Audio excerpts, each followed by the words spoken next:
Peace, family. Let's talk about generational wealth. Let me first say that it is refreshing to see so many of our people talking about generational wealth. And I'm going to tell you why.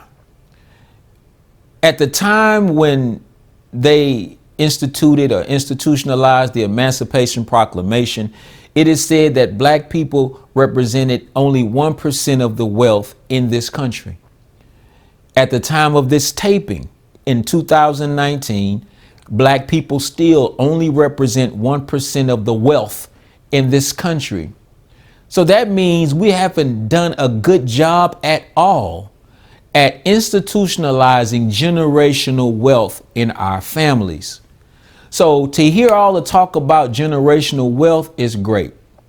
And I went on to Instagram and I looked up the generational wealth hashtag, and underneath the hashtag, there were 119,000 posts about generational wealth, most of them put up by black Instagram users.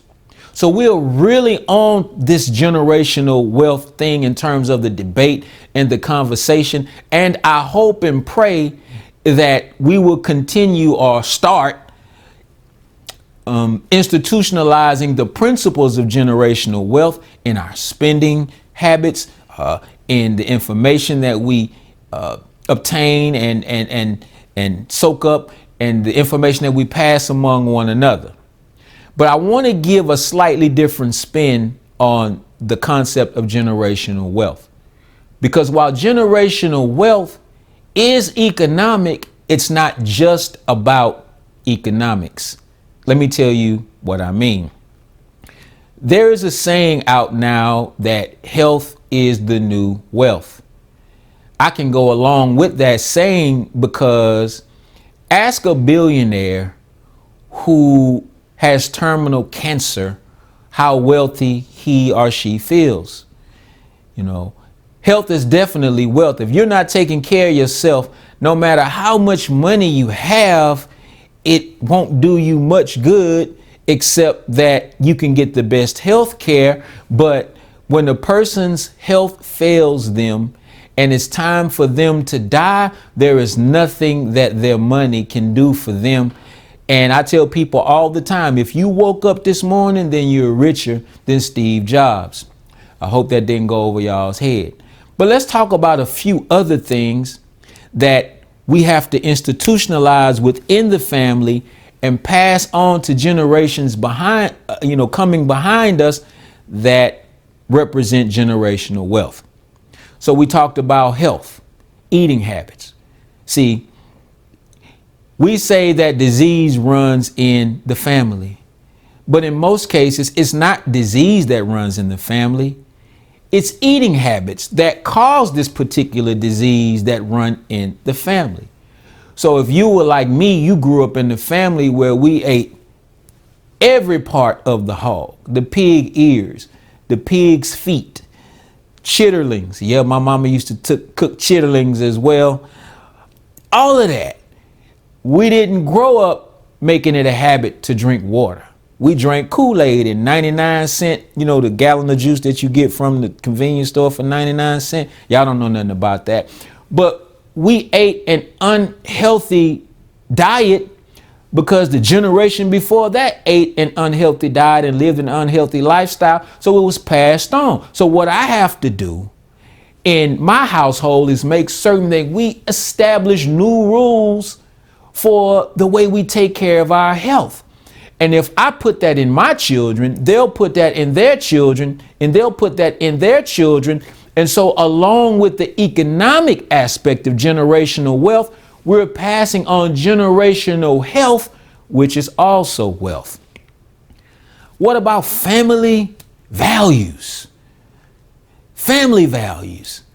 Teaching family members how to get along. Because if you leave the money to the next generation, but all they do is fight and bicker with one another. This is no disrespect to Dr. King, but he would probably be turning over in his grave if he saw the way his children fought one another, after his death over money.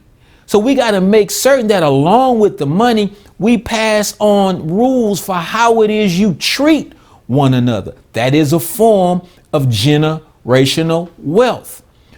What about respect for our elders? See, America is one of the few countries that have what they call old folks' homes. I once lived in Japan for a year, and in the Japanese culture, it is unheard of to, after one of your family members spends their entire life working their behinds off to take care of the family, that you will place them in a home. No, they already make provisions for the elderly because this is how much they value the elders. We don't value the elders like we should in our community. So when we begin to show respect and deference to the elders and we pass that on to our children, that is a form of generational wealth. Now, the greatest form of generational wealth comes with knowledge, wisdom, understanding, the type of information that enriches, hear the term I use, that enriches one's life instead of destroying one's life. So that means that as parents and grandparents, we have to stay actively engaged in the acquisition of knowledge so that we can pass that on to our children, and then they'll build on that and pass that on to their children. This is a form of generational wealth. Why? Because if you make money and you pass the money on to the next generation, but the generation is mentally weak, then the Bible says it like this: a fool and his money will what? Soon part. So when we begin to have conversations about generational wealth, I want to challenge us to expand that conversation beyond economics. Now, don't get me wrong. Let's not leave the economics out.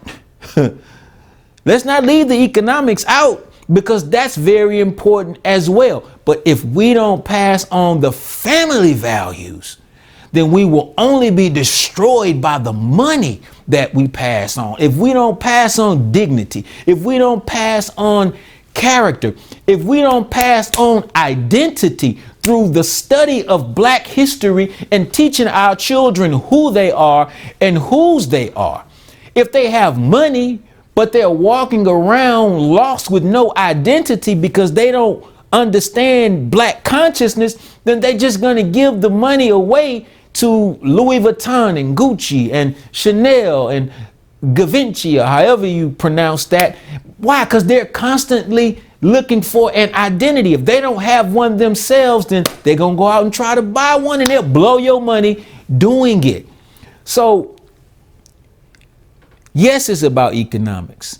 Yes, it's about businesses. Yes, it's about real estate. Yes, it's about trust. Yes, it's about stocks and bonds. But along with that, we must pass on the substance so that the generational wealth that we create will not be simply economic, but it will be a holistic wealth that will make us a stronger people into the future.